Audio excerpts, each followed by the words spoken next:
Well, good morning, everyone. Thomas Montgomery here. It is a beautiful Monday morning, March 4th, 2024. We get together most weekday mornings at this time with our distribution partners to talk about strategies, tips, techniques, share success stories, and support each of you. So today, actually, I brought up the wrong screen. Let me pull up this PowerPoint. Let's make it full size. And then let's overlay this. So what's important, and I know it's a little blurry, but you all probably seen it. So we got the four-phase concept, right? So the four phases is what you and I do to help small businesses build financial literacy and access capital. Because it doesn't matter how bad you want money, doesn't matter how badly you need or want money. It comes down to, do you qualify? So that's what you and I do, right? Through the startup program, we help small business owners have fundable businesses. Makes sense. It's a really big deal, though, because so many clients, so many prospective clients, so many entrepreneurs, they just want funding. They don't realize that they have to qualify. So you and I should be using this four-phase graphic. If you don't have an editable version of it, let me know and I'll get it to you. And of course, it's clearer than what shows here on this view. There's two versions of the four-phase training on the chapmanloanprogram.org website. One is from the view of the potential client, and one is training for you. What we're going to talk about today is, we're going to talk more about trade lines in general. So what you and I want to be really focused on is making sure that when you're talking to a prospective client, that they know that they're going to get what they want, which is, I guess, kind of hidden over here. They're gonna qualify for business funding. And we can make a guarantee if you'd like. We can put that in writing that they are guaranteed funding. You control the edit of the client agreement, including pricing and guarantees. So it's fine to add a guarantee. Some of you are adding 100,000 guarantee, some of you adding 250,000, some more. We just have to make sure that the paperwork matches that. So in other words, are we fundable enough? Well, what does that mean? So phase one is where we're building the basics of the business, and also getting the client the first tranche. You know, it's so blurry, you can't read it. But we want to get all clients their funding offers typically within 24 hours of them enrolling, and then getting them funded within the first week. So we need to be laser focused on generating quick results for clients. That's not our topic today, but that's phase one, building out the basics of the foundation of the business and getting them working capital, seed capital. Now, on phase two, which is what we're talking about today, we want their business to be credit worthy. Not talk about the business owner. We want the business to be credit worthy. Well, how does that work? That means that any potential lender or extender of credit can look at that business's profile, typically through Dun Bradstreet, and see if that business is credible, if they have good payment history, if they have a good PAYDEX score. So it's business credit for the business instead of personal credit for the business owner. So we focus on that here in phase two. What, again, may be hard to see because it's blurry, is we add primary trade lines, and there's different types of trade lines. Today, here we go. So now we're directly on topic. We're going to talk about a very innovative approach that works. It absolutely works, and we have a success story to share with you. So what we know is that if we don't have trade lines reporting under the EIN, then the rest of the world may lack confidence that the business will pay its bills, because there's just no documented history of that.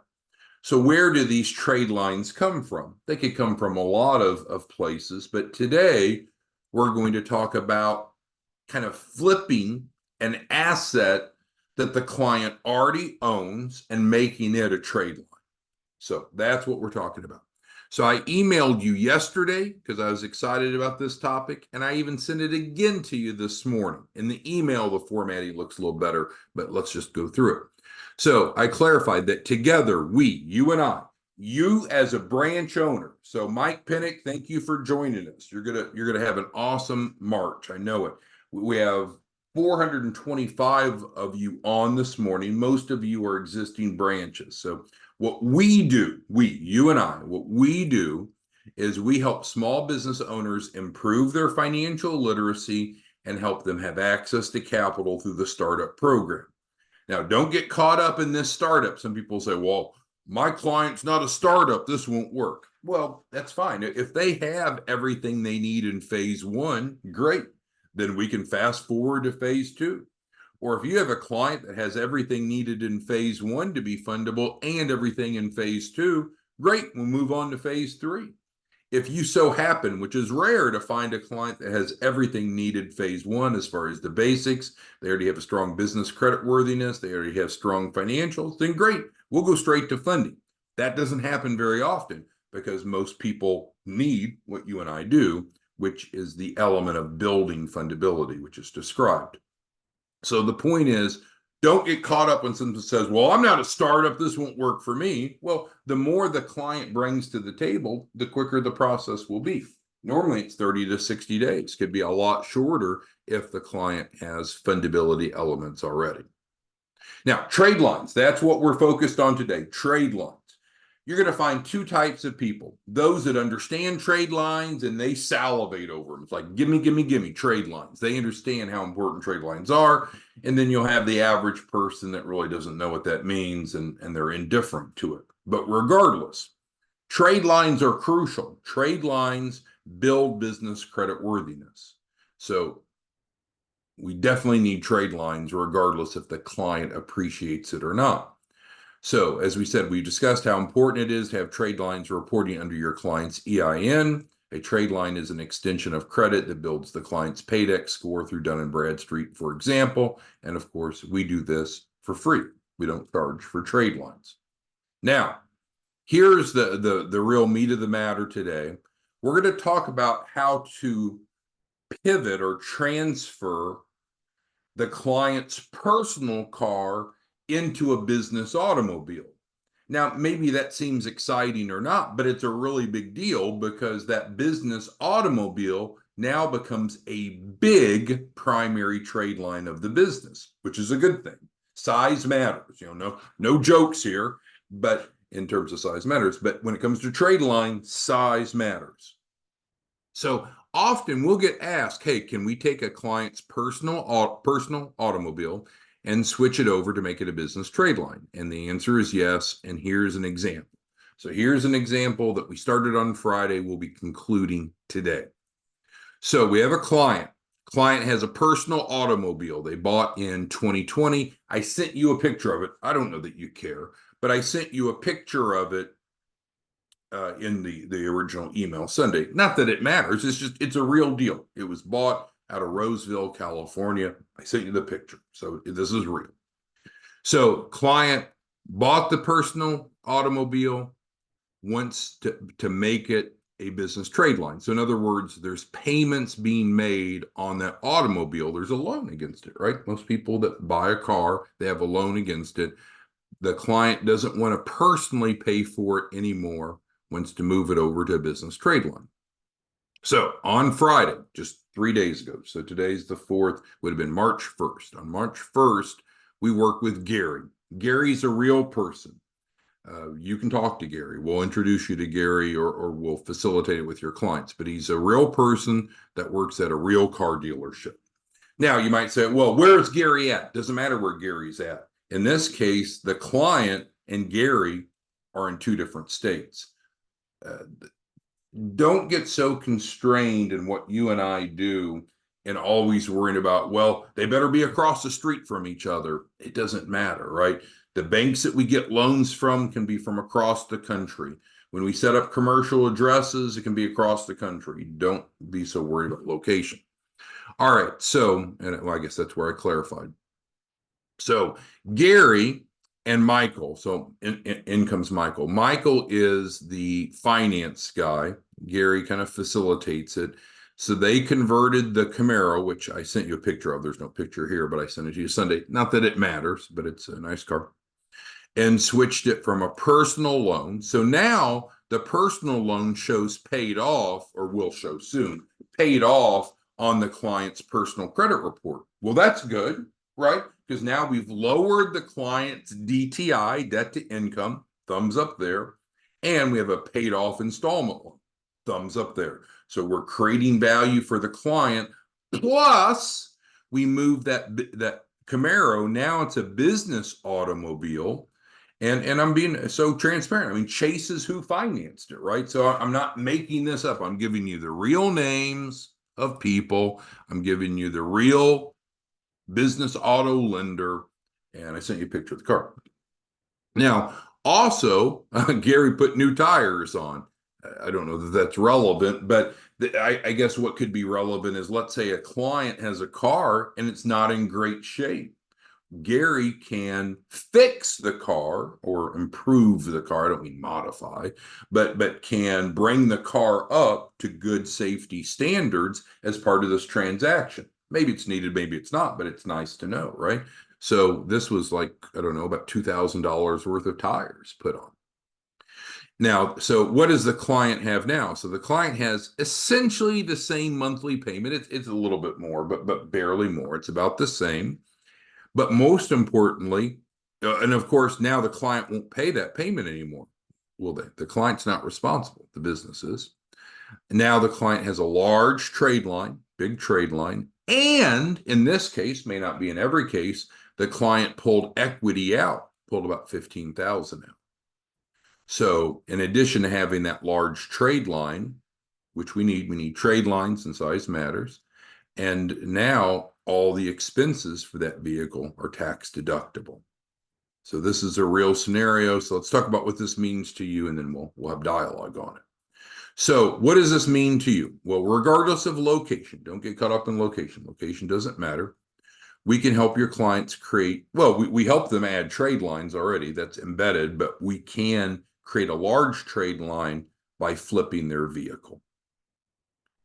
And then, of course, what we closed in the email is every day we want to position you to help at least one client. There's so many people that need help getting funding, right? And you and I know the path, the route, the formula going through phase 1, 2, 3, and 4. That this is how you get funding. You don't just go right to the bank and get funding. We need to have, well, most people don't. We need to have a fundable business.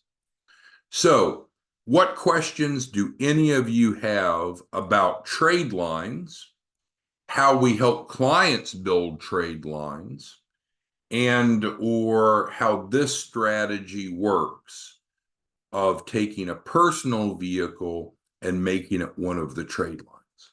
Questions, comments, go ahead and type it into the Q&A. It's like a chat box for Zoom. Who has questions on this? So Sarah's right. I'm not suggesting that this is the reason why someone would enroll in the program, right? What's the reason that clients would enroll with you through your branch? Is they want to become fundable for a large amount of funding, right? That's what they want.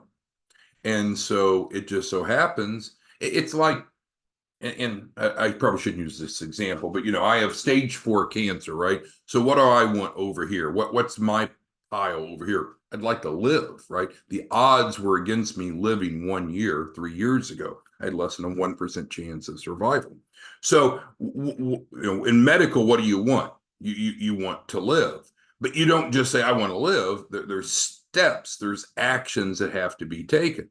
Well, when it comes to getting funding to start or grow a business, you don't just want it. We have to have a fundable business, which is having a good foundation, having business credit worthiness, and having strong financials, right? So, and then finding, of course, the right lender. So that's what we do. If you understand that, it's powerful.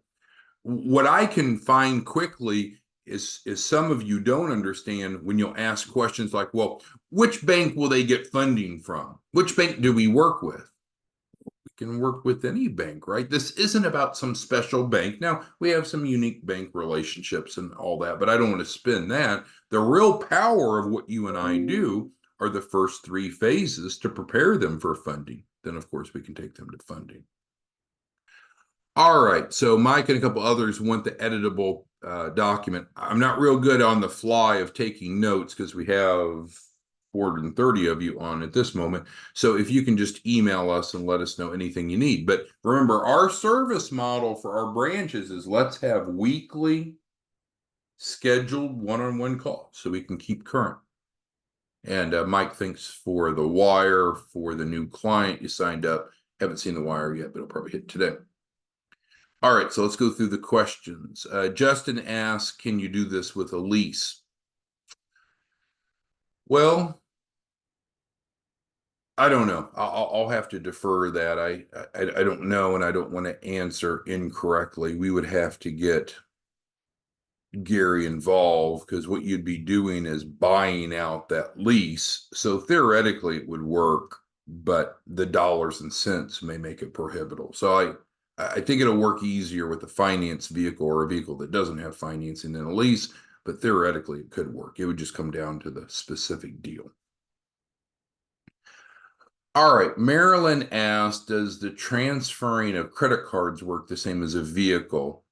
No, we just get new credit cards. We just get new business credit cards, and we can just get new business vehicles. They don't have to be trades from your personal vehicle, but no. So credit cards don't get flipped over the same way. It would just be a new credit card, a new business credit card. Oh, Elliot asked something similar. So Elliot's asking, can we use business credit cards, which is a big part of what we do, the business credit cards. And so let's stop there. Some people will say, oh, what you guys do is business credit card stacking. No, that's not the focus of what we're doing. But of course, business credit cards can certainly help build business credit worthiness, right? We need trade lines from somewhere. We have to have trade lines from somewhere or we won't have business credit worthiness. So we could buy real estate, we could buy automobiles, we could get credit cards or so forth, but we need something financed under the business name, under the EIN that reports, right? That's kind of obvious. Otherwise, the world doesn't know that the business is fundable. Banuel asked, is this available in Africa? Yeah, we work with clients globally. We were just working this morning on a client in Finland with Miss Martin. I'm not sure if she's on the call right now or not, but hopefully she is. But yeah, we work with clients across the globe on this, so there's no geographic requirements. Let's see here. Oh, but Elliot was asking, do we do AUs? No, we wouldn't. We don't recommend AUs, which is called authorized users. We want primary trade lines. We don't want AUs. All right. And Mike is asking kind of about the transaction itself. So let's go back to that. So what we did in this transaction, which is real, that we could replicate for your clients, is we're taking the car out of the business owner's name, which is the personal loan. So that goes away. We pay it off, which I meant to describe. And instead, then it's financed through the business. And in this case, we use Chase, but there's lots of other business auto lenders. All right, so who else has questions on this? But most importantly, I'm going to go back to my ranting, so forgive me. You are the CEO of your branch. You are running a branch office that should be generating 6 figures a month. And if you're not running it with that mindset and that intention, then shame on you, right? The example I give, and maybe it's good, maybe it's bad. It's like you went out and bought a Domino's pizza franchise and you just turn the lights off and you're not making pizzas. Why would you do that?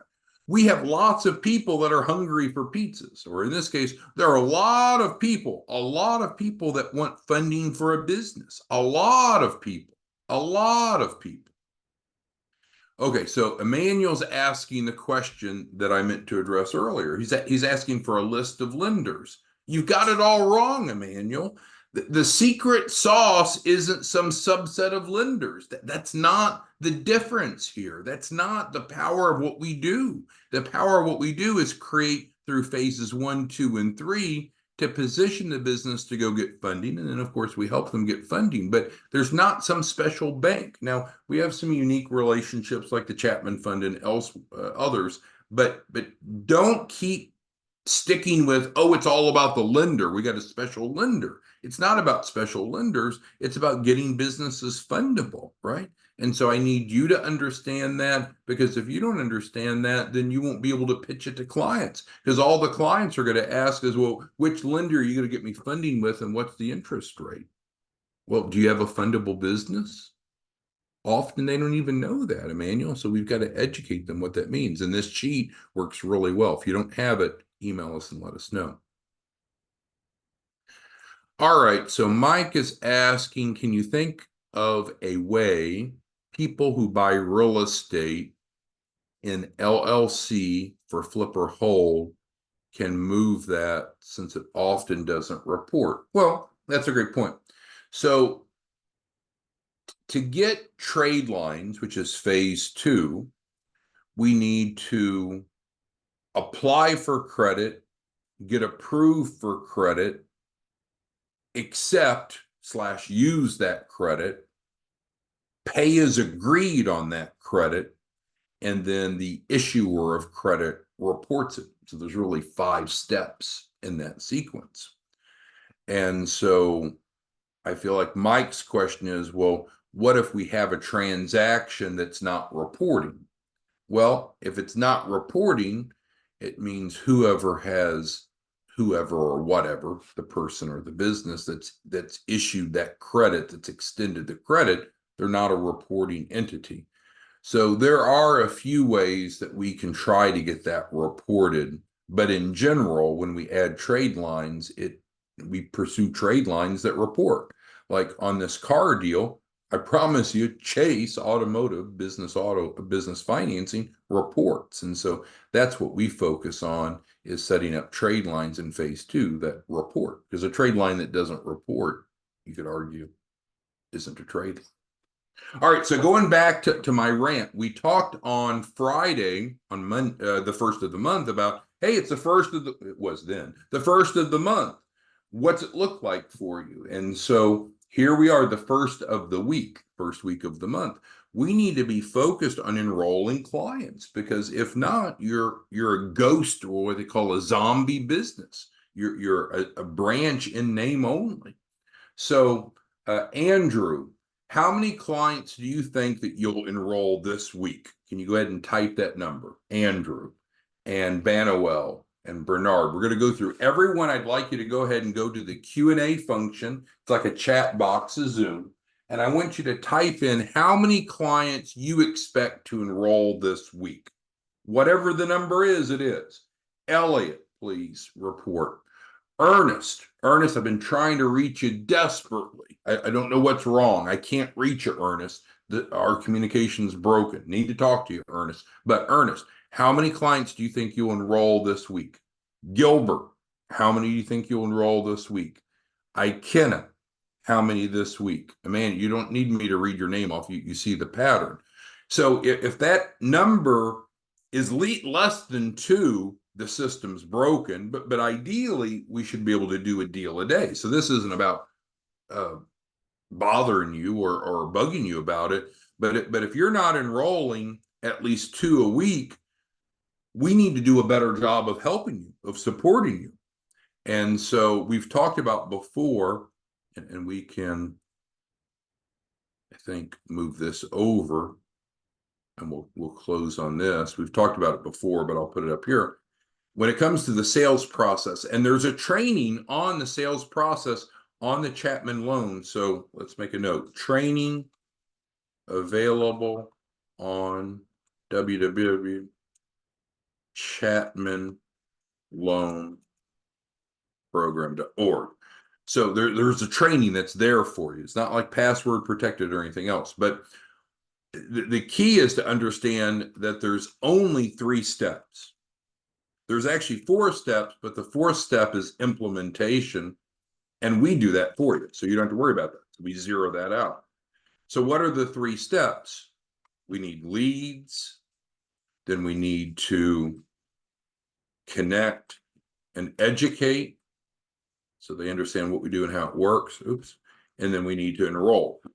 So if you're at less than 2, I would argue even less than 5, but we'll be more conservative. If you don't expect to enroll at least 2 clients a week, we got to figure out where's the breakdown, because it's got to be one of these 3.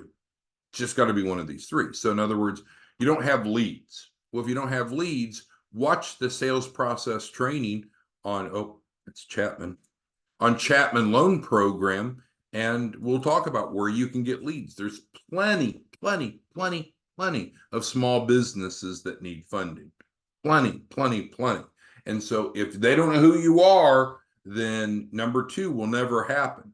But it's easy to get leads. It's easy. Go watch the sales process training on Chapman Loan Program. We showed you the sources. Sources are available. So number 1 should not be a problem. I mean, in other words, if it is a problem, you should be able to resolve it very quickly, very easily. That should not be an ongoing barrier. If it's a barrier today, we should be able to fix it today. That's great. So then the second step is, once you have leads, then you need to connect with them. I don't think this is a passive system. I don't think that there is the ability to just send people somewhere and they're going to sign up. They're going to want to talk to you or someone on your team, because it's a financial issue. They're going to want to talk to someone. If you don't want to do it, then delegate. That's fine. And we've talked some about that. We can help you delegate. But someone on your team, you or someone on your team, is going to need to connect with them, to educate them, quite possibly using this graphic to explain what we do. So if your problem is here, if you have plenty of leads and you feel like your problem's here, then let us know and we can work through it. But most likely using this document will do the trick. Then thirdly, you need to enroll. We talked about this last week. There are some national statistics, nothing with us, but national statistics that say 80% of salespeople, and I know you're not a salesperson, but you do need to enroll people. The study, or the survey said 80% of salespeople never ask for the deal, never go for the close. Well, if that's your problem, if you've got leads and you're good at connecting and educating them, then your problem must be in enrolling them. And if you're not good with enrolling them, then we'll get someone else to do that for you. You can outsource any of these elements, or you can outsource all of them if you want. You could have an outsourced sales organization, but in short, this is what it takes. All right, so with that, we've digressed, haven't we? Our goal today was talking about, well, in general, what we do to help clients become fundable, right? Understanding that. And then we also clarified, and Elliot's asking about the Chapman fund. So on our one-on-ones, Elliot, I can answer more questions you have about the Chapman fund if you want, but don't fixate on, oh, my client wants an SBA loan, or my client wants a line of credit, or my client wants the Chapman fund. You've got it all wrong, right? We don't need to focus on where the funding is going to come from. We need to focus on getting a fundable business. Then we can match them up to the best place. Don't start with phase 4 if the first 3 phases aren't in place. So we ultimately talked today about adding trade lines and why that's important and how that works. And we introduced a concept of taking the client's personal automobile and flipping it over. So with that being said, thank you all for your time. Look forward to a great week. Most of you are expecting 2 to as many as 10 enrollments this week, and that's very doable. We're here to help. Let us know what you need from us, and we'll go from there. And of course, if you need, on Chapman Loan Program, you have our email, you have our phone number. I can put it on here.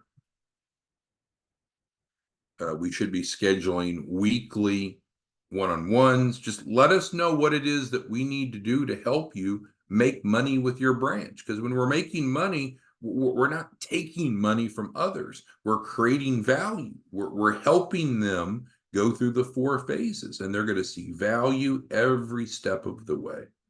All right. Thanks, everyone. See you tomorrow morning. Have a good day. Let's go close a deal. Bye-bye.